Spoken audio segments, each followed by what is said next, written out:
বাংলাদেশে বিনিয়োগের অফুরন্ত সুযোগ কাজে লাগাতে বিদেশিদের প্রতি আহ্বান প্রধান উপদেষ্টার। স্টারলিংকের পরীক্ষামূলক যাত্রা শুরু। শুল্ক বসিয়ে বিভিন্ন দেশকে আলোচনার টেবিলে টানার চেষ্টায় ট্রাম্প, বলছেন অর্থনীতিবিদরা। পোশাক খাত বাঁচাতে পরিপূরক সুবিধা দেওয়ার তাগিদ। আবু সাইদ হত্যায় ২৬ জনের জড়িত থাকার প্রাথমিক প্রমাণ মিলেছে। আটক ৪ আসামিকে কারাগারে প্রেরণ। ২ মাসের মধ্যে তদন্ত শেষ করার নির্দেশ। এবং ফিলিস্তিনি নিধনে প্রযুক্তি ব্যবহার করছে ইসরায়েল। গাজাবাসীর সামগ্রিক তথ্য দিয়ে সহায়তা দিচ্ছে মার্কিন কোম্পানি গুগল, আমাজন, মাইক্রোসফট।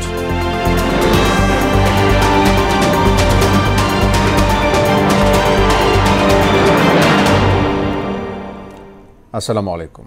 আমন্ত্রণ মোহনা সংবাদে। এতক্ষণ শুনছিলেন শিরোনাম, সঙ্গে আছি মোহাম্মদ ওয়ালিউল্লাহ। এবার বিস্তারিত। বাংলাদেশে বিনিয়োগের অফুরন্ত সম্ভাবনা আছে। এই সুযোগ কাজে লাগাতে বিদেশি বিনিয়োগকারীদের আহ্বান জানিয়েছেন প্রধান উপদেষ্টা প্রফেসর মোহাম্মদ ইউনূস। বিনিয়োগ সম্মেলনের তৃতীয় দিনে একথা বলেছেন তিনি। এদিকে সম্মেলনের ভেন্যু হোটেল ইন্টারকন্টিনেন্টালে পরীক্ষামূলকভাবে ব্যবহার করা হয় স্টারলিংকের সেবা, যার মাধ্যমে বাংলাদেশে যাত্রা করল ইলন মাস্কের প্রতিষ্ঠানটি। আরও জানাচ্ছেন উষা Ferdous.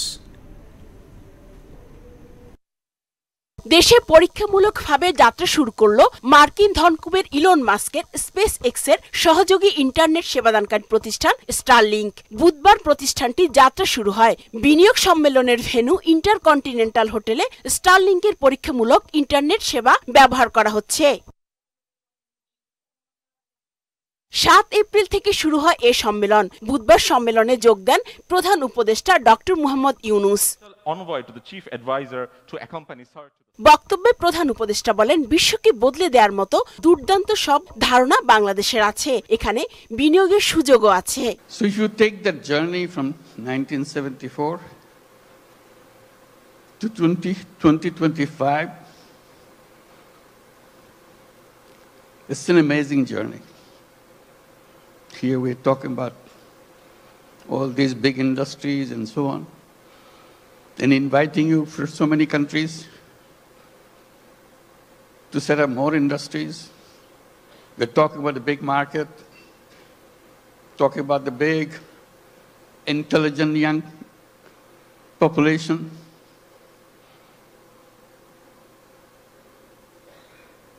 That's Bangladesh.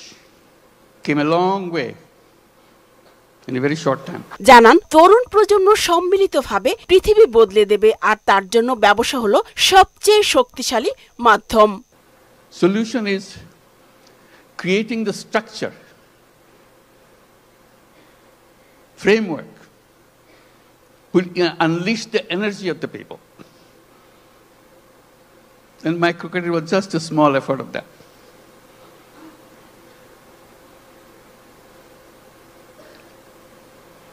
Then a crazy idea came over. We see the whole region, very powerful region, lots of resources. We work together, facilitate each other. It's not the business to grab everything out of you, it's a competition, you grab things.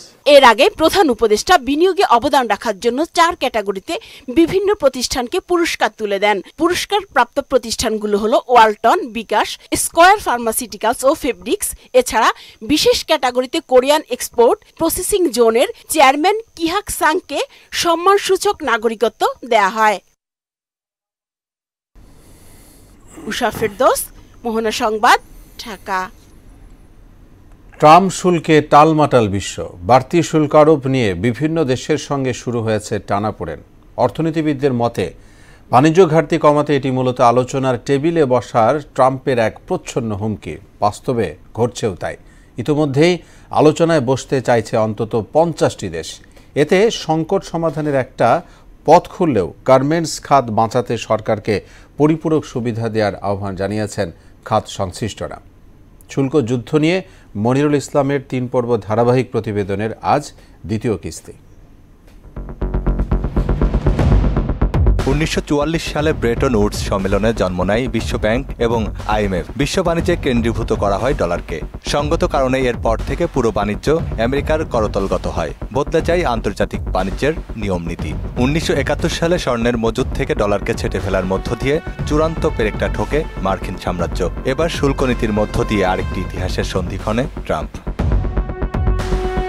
এসব নীতির মাধ্যমে dollar হয়ে ওঠে আন্তর্জাতিক বিনিময় মাধ্যম। সকল দেশের মুদ্রানীতি যখন মার্কিন কবজায়, তখন বণিক ট্রাম্প এমন সুযোগ নিতেই পারেন। ইতোমধ্যেই ট্রাম্পের দরবারে কুর্নিশ দিতে মরিয়া বিশ্বের অন্তত 50 দেশ।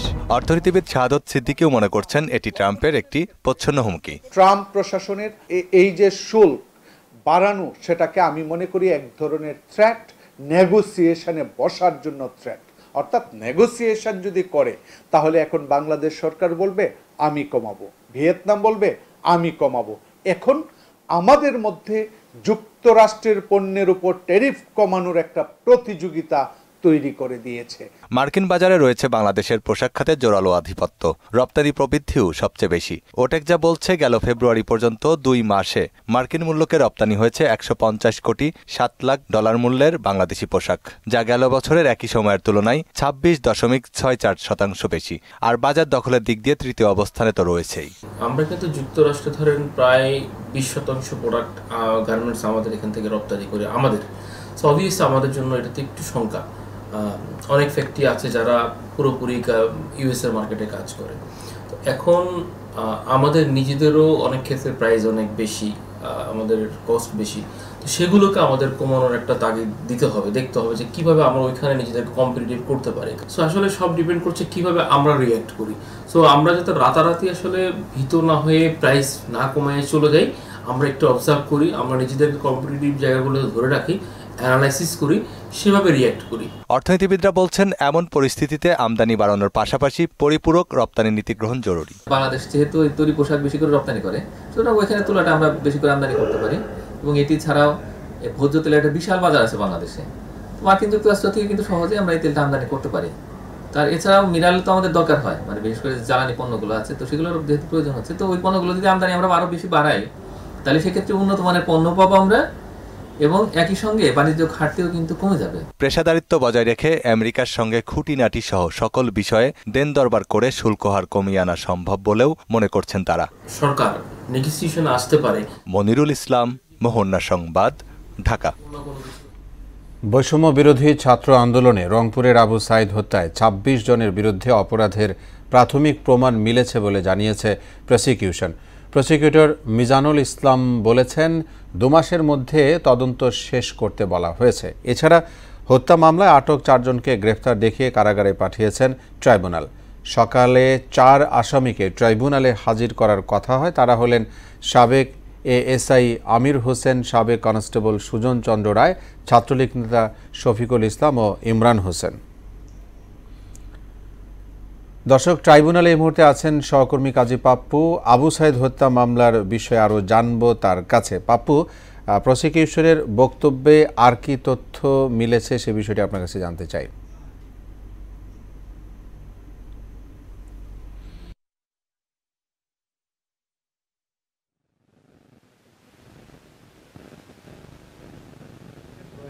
ছাত্রলীগ রয়েছেন, আওয়ামী লীগ, যুবলীগ এবং পাশাপাশি বিভিন্ন রকমের ঊর্ধ্বতন কর্মকর্তারা সরকারি। তো সবকিছু মিলে এটা ছিল প্রথমে 26 জন। তখন আমরা জানতে চেয়েছি যে আসলে এই তদন্তে মামলায় শেখ হাসিনাকে আসামি করা হয়েছে কিনা। তখন প্রসিকিউটর কিন্তু স্পেসিফিকলি বলেননি, তিনি বলেছেন থাকতেও পারে, নাও থাকতে পারে, তদন্তের সাথে তারা কোনো নাম এখন বলতে চাচ্ছেন না। যে 4 জনকে আনা হয়েছে, সেই 4 জনকে আজকে আপনার আদালতে গ্রেফতার দেখিয়ে আপনার কারাগারে প্রেরণ করা হয়েছে। কারণ হলো তারা কিন্তু আগে রংপুরে 2টি মামলায় গ্রেফতার হয়েছিল এবং তাদেরকে বারবারই ট্রাইব্যুনালে আজকেই প্রথম হাজির করা হয়েছে এবং তাদেরকে দেখা হয়েছে যে আপনার আদালতে হাজির করা হয়েছে। তো এই ছিল তাদের কাছে। এছাড়াও কিন্তু আপনি জানেন যে গত 2000 কল্যাণপুরের জাহাজবাড়িতে যে হত্যাযজ্ঞ চালিয়েছিল, 9 জন স্টুডেন্টকে হত্যা করা হয়েছে জঙ্গি সন্দেহে। সেই লেখায় যায় যে 3 জন পুলিশ কর্মকর্তা জড়িত ছিলেন, সাবেক আইজি শহীদুল হক আরো 2 জন। তাদেরকে কিন্তু প্রসিকিউটর দাবি করেছে, তাদেরকে আপনার 3 দিনের জিজ্ঞাসাবাদের সময় চেয়েছিলেন ট্রাইব্যুনাল। সেই 3 দিনের জিজ্ঞাসাবাদের অনুমতি 3 দিনের জিজ্ঞাসাবাদের সময় চেয়েছিলেন ট্রাইব্যুনাল, সেই 3 দিনের জিজ্ঞাসাবাদের অনুমতি কিন্তু দিয়েছে ট্রাইব্যুনাল। যেটা হলো 20, 21 এবং 22 এই 3 দিন, এই 3 জনকে জাহাজবাড়ির যে জঙ্গি হত্যার যে নাটক সাজানো হয়েছে সেই বিষয়টি নিয়ে জিজ্ঞাসাবাদ করা হবে এবং জানার চেষ্টা করা হবে যে এইখানে আসলে মূল কাহিনীটা কি। তো অলি, এই ছিল ট্রাইব্যুনাল থেকে আমার কাছে সর্বশেষ। জি পাপ্পু, ধন্যবাদ আপনাকে আমাদের সঙ্গে যোগ দেওয়ার জন্য। প্রবাসীদের ভোটাধিকার নিশ্চিতে অনলাইন, প্রক্সি ও পোস্টাল ব্যালটের সমন্বয়ে একটি পদ্ধতির বিষয় বিবেচনা করছে ইসি বলে জানিয়েছেন নির্বাচন কমিশনার আবুল ফজল মোহাম্মদ সানাউল্লাহ। বুধবার নির্বাচন কমিশন সচিবালয়ে এক ব্রিফিংয়ে তিনি একথা জানিয়েছেন। বলেছেন, বিশেষজ্ঞদের নিয়ে গঠন করা হয়েছে বিশেষ উপদেষ্টা কমিটি। আগামী 12 দিনের মধ্যে সুপারিশ জমা দেবেন তারা।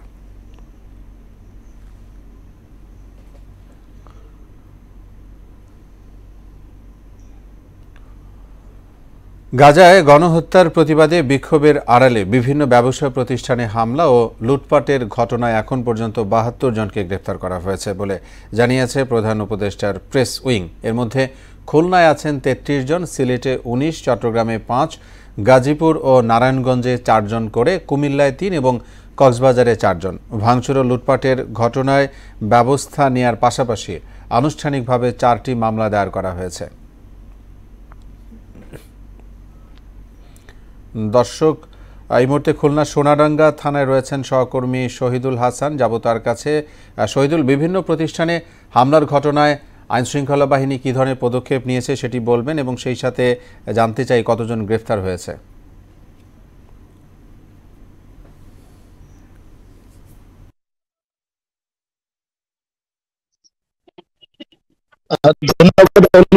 ফিলিস্তিনিতে নির্বিচারে গণহত্যা, ইসরায়েল বিরোধী সমাবেশ থেকে খুলনার শিববাড়ি মোড়ে বাটা এবং খুলনার ময়লাপোতা মোড়ে সিএফসি এবং ডোমিনিসে যে হামলা চালানো হয়, ভাঙচুর এবং লুটপাট চালানো হয়, সেই ঘটনায় ওদিন রাতেই অভিযান চালিয়ে, ভিডিও ফুটেজ অভিযান চালিয়ে মেট্রোপলিটন পুলিশ তখন তাৎক্ষণিকভাবে 31 জন রাত্রিকে গ্রেপ্তার করে। পরবর্তীতে গত মঙ্গলবার বাটার যে ম্যানেজার এখানে আছেন তাহিদুল ইসলাম, তিনি একটি মামলা করেন অজ্ঞাত 700-800 জনকে আসামি করে এবং পরবর্তীতে আজকে সকালে যে ডোমিনিস এবং কেএফসির যে ম্যানেজার আছেন তারাও মামলা করেন এবং সর্বমোট 3টি মামলা এখানে হয়। এই বিষয়টি আমাদেরকে সোনাডাঙ্গা থানার ওসি নিশ্চিত করেছেন এবং এই 3টি মামলা করেছেন এবং এই 3টি মামলায় 29 জনকে এবং তারা এই পর্যন্ত গত সোমবারে 31 জনকে গ্রেপ্তার করেছে এবং আজকে সকালে তারা আরো 5 জনকে গ্রেপ্তার করেছে। টোটাল 36 জনকে সোনাডাঙ্গা থানা পুলিশ মোটে গ্রেপ্তার করেছে এবং তাদেরকে আদালতে পাঠানো হয়েছে। এবং এই সোনাডাঙ্গা থানার যে অফিসার তিনি জানিয়েছেন যে ভিডিও ফুটেজ দেখে এবং এই যে অভিযান সেটা অব্যাহত রয়েছে এবং তারা বলছে যে যারা এর সাথে জড়িত তাদেরকে তারা অবশ্যই গ্রেপ্তার করবে যাতে এই ধরনের করতে না পারে এবং সেই সাথে তারা এবং প্রত্যেকটা যে সব জায়গায় ভাঙচুর রয়েছে এই জায়গাগুলিতে আইন শৃঙ্খলাকে রক্ষাকারী বাহিনীর সদস্যদের মোতায়েন করা হয়েছে এবং তারা বলেছে এই অভিযান অব্যাহত থাকবে এবং মানুষের মাঝে যাতে স্বস্তি পেয়ে আছে সেই জন্য তারা এই অভিযানকে অব্যাহত রাখবে বলে জানিয়েছে। অলি, এই ছিল সর্বশেষ তথ্য খুলনা থেকে। জি শহীদুল, ধন্যবাদ। চট্টগ্রাম কক্সবাজার মহাসড়কে দুর্ঘটনা রোধে কার্যকর ব্যবস্থা নেয়ার দাবিতে কাফনের কাপড় পরে পদযাত্রা ও গণস্বাক্ষর কর্মসূচি করছে নিহতদের স্বজনরা। এ নিয়ে কিছুক্ষণ আগের চিত্র জানাচ্ছেন সহকর্মী রিয়াজউদ্দিন। সুপ্রিয় দর্শক, মোহনা ডিজিটাল আপনাদেরকে স্বাগতম। আমি এই মুহূর্তে রয়েছি চট্টগ্রাম প্রেস ক্লাবের ঠিক সামনে। আপনারা দেখছেন ইতিমধ্যে আমার পিছনে যে পদযাত্রার আয়োজন করা হয়েছে চট্টগ্রাম কক্সবাজার মহাসড়কে যে 6 লাইন উন্নতিকরণের দাবিতে আসলে এই পদযাত্রা আয়োজন করেছেন। এখানে আপনারা দেখতে পাচ্ছেন পদযাত্রার সাথে তাদের কর্মসূচিও রয়েছে এবং প্রতীকী লাশ হিসেবে আসলে এখানে 11 জন উপস্থিত রয়েছেন যারা চট্টগ্রাম থেকে শুরু করে আসলে চট্টগ্রামের যে উপজেলাগুলো আছে প্রত্যেকটা উপজেলায় আসলে পদযাত্রা সহ গণস্বাক্ষর নিয়ে আসলে কক্সবাজার গিয়ে এই কর্মসূচি শেষ করবেন বলে আমাদেরকে জানিয়েছেন। প্রতীকী লাশ হিসেবে যারা নিহত হয়েছিলেন ঈদের আনন্দ আসলে যাদের করার কথা ছিল এই সড়ক দুর্ঘটনায় আসলে নিহত হয়ে তারা ঈদ আনন্দ সেই বিষাদের রূপ নিয়েছে আমরা দেখতে পেয়েছি। এবং চট্টগ্রাম কক্সবাজার মহাসড়ক যাতে 6 লেন উন্নতি করা হয় সেই জন্য তাদের দাবি রয়েছে। এখানে যারা পদযাত্রা করছেন আমরা তাদের সাথে একটু কথা বলার চেষ্টা করবো। একটু যদি বলবেন আসলে এই পদযাত্রার উদ্দেশ্য কি নিয়ে আসলে এই পদযাত্রা করছেন? আমাদের পদযাত্রাটা চট্টগ্রামের প্রেস ক্লাব থেকেই শুরু হয়েছে। আমরা কক্সবাজার জেলা প্রশাসকের কার্যালয় পর্যন্ত যাব। আমরা অন্তর্বর্তীকালীন প্রধান উপদেষ্টার কাছে একজন চট্টগ্রামবাসী হিসেবে উনি আমাদের গর্ব, সারা বিশ্বের গর্ব। ওনার কাছে আমরা দাবি জানিয়েছি, অতীতে আমরা কখনো পাই নাই, এটা অনেক আগে করা উচিত ছিল। হ্যাঁ, আগামী কয়েক মাসের মধ্যে হয়তো দেখা যাচ্ছে কালুঘাট ব্রিজ ভিত্তিবস্তুর উদ্বোধন হবে, কিন্তু এটার চেয়ে সবচেয়ে বড় জরুরি হচ্ছে কক্সবাজার মহাসড়কটা। অন্তর্বর্তী সরকারের যে আমরা বিভিন্ন সংস্কারের কথাগুলি বলছি, এই সংস্কারের মধ্যে এটাও একটা সংস্কার হতে পারে, বাংলাদেশের সমস্ত হাইওয়ে রোড যেন চালানের হয়।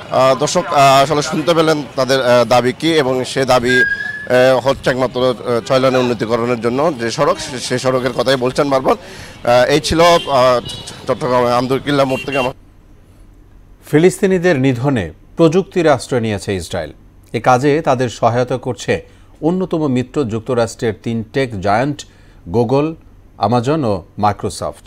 প্রতিষ্ঠান 3টির উদ্ভাবিত সফটওয়্যারে গাজার প্রতিটি মানুষের তথ্য, চলাফেরা ও কর্মকাণ্ড সংরক্ষণে রয়েছে, যার মাধ্যমে ইসরায়েলি সেনারা এক ক্লিকেই যে কাউকে দুনিয়া থেকে মুছে দিতে পারছে। ইশতিয়াক হোসেনের ডেস্ক রিপোর্ট। গাজায় ইসরায়েলি আগ্রাসন এখন অত্যাধুনিক যুদ্ধবিমান, ট্যাঙ্ক অথবা ড্রোনেই সীমাবদ্ধ নেই। এখন যুদ্ধ চলছে কোডের ভাষায়, ক্লাউড কম্পিউটিং আর কৃত্রিম বুদ্ধিমত্তার অদৃশ্য ছকে। মাইক্রোসফট, গুগল ও আমাজনের মতো যুক্তরাষ্ট্রভিত্তিক টেক জায়ান্টদের মদতে অত্যন্ত ঠান্ডা মাথায় স্বনিপুণভাবে গাজায় হত্যাযজ্ঞ চালাচ্ছে তেল আবিব।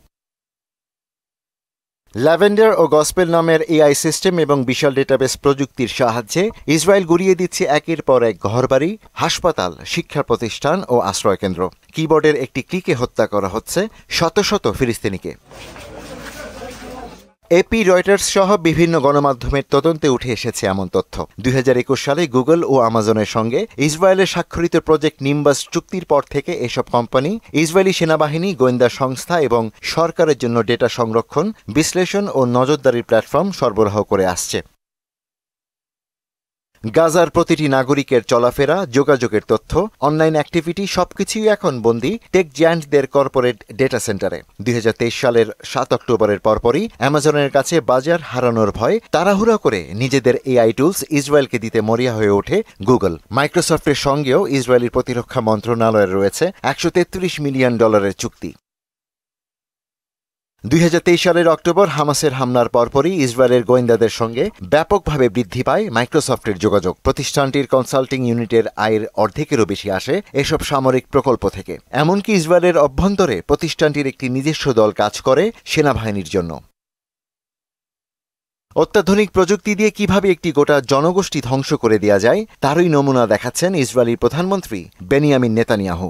গোপন কোডনেম ব্যবহার করে নির্দিষ্ট ইউনিট বা প্রকল্পের জন্য এসব প্রতিষ্ঠানের তৈরি এআই সিস্টেম ও টেক সার্ভিসের জন্য শত শত সাবস্ক্রিপশন ব্যবহার করছে ইসরায়েলি সেনারা। কম্পিউটার স্ক্রিনের সামনে বসেই ইসরায়েলি সেনারা নির্ধারণ করছে কারা বেঁচে থাকবে আর কারা মরবে।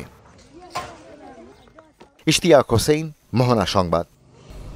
নওগাঁর মান্দা উপজেলা স্বাস্থ্য কমপ্লেক্সে চিকিৎসক সংকটে ব্যাহত হচ্ছে সেবা। শুধু 4 জন চিকিৎসক দিয়ে চলছে স্বাস্থ্য কমপ্লেক্সটির কার্যক্রম। এতে সেবা বঞ্চিত হচ্ছে মান্দা উপজেলার 5 লাখের অধিক মানুষ। হাবিবুর রহমানের প্রতিবেদন, জানাচ্ছেন তাহসিন তারিন। নওগাঁর মান্দা উপজেলা স্বাস্থ্য কমপ্লেক্স 24 জন চিকিৎসকের বিপরীতে আছে মাত্র 8 জন। সেখান থেকেও 4 জন আছেন ডেপুটেশনে। সুতরাং 4 জন মেডিকেল কর্মকর্তা দিয়ে চলছে হাসপাতালটি। আর 7 জনের বিপরীতে পরিচ্ছন্ন কর্মী আছে 1 জন আয়া, এবং ওয়ার্ড বয় 7 জন থাকার কথা থাকলেও আছে মাত্র 2 জন। মহাসড়কের পাশে অবস্থিত এই হাসপাতালটিতে প্রতিদিন ইনডোরে ভর্তি রোগীর সংখ্যা প্রায় 50, আউটডোরে গড়ে 350 জন ও ইমার্জেন্সিতে প্রায় 100 জন রোগী চিকিৎসা নিতে আসেন। রোগী ও স্বজনদের অভিযোগ, ঠিকমতো ডাক্তার পান না তারা। রোগীর চাপ অত্যাধিক বেশি, কিন্তু ডাক্তার কম। ডাক্তার নিয়োগের আকাঙ্ক্ষা প্রয়োজন।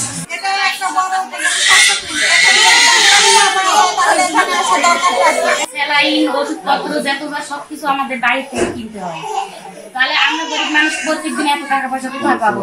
মাত্র 4 জন চিকিৎসক দিয়ে মর্নিং, ইভিনিং, নাইট 3 শিফট চালানো দুঃসকর হয়ে পড়েছে। বহির্বিভাগ, ইনডোর, আউটডোর ও ইমার্জেন্সিতে রোগীদের অনেক চাপ থাকে। চিকিৎসক সংকটের কারণে রোগী নিয়ে পড়তে হয় বিপাকে। নাইট করি, ইভিনিং করি, মর্নিং করি, এগুলা দিতে গিয়ে অনেক সময় হাজারে পড়ি। চিকিৎসকরাও অনেক অসুস্থ হয়ে পড়ছে, টানা ডিউটি করতেছি, এই কারণে আমরা রোগীদেরকে সেই পরিমাণ সেবা দিতে পারছি না।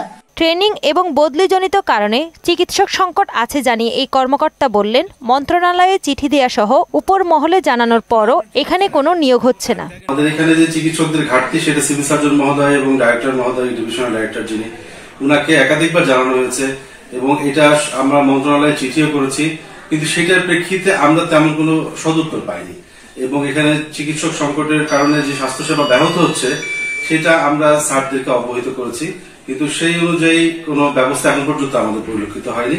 সঠিক সেবা প্রদানে প্রয়োজনীয় সংখ্যক ডাক্তার নিয়োগ দেবে কর্তৃপক্ষ, এমন প্রত্যাশা স্থানীয়দের। তাহসিন তারিন, মোহনা সংবাদ। এই ছিল এখনকার মতো সংবাদ। শেষ করব তার আগে শিরোনামগুলো জানাবো।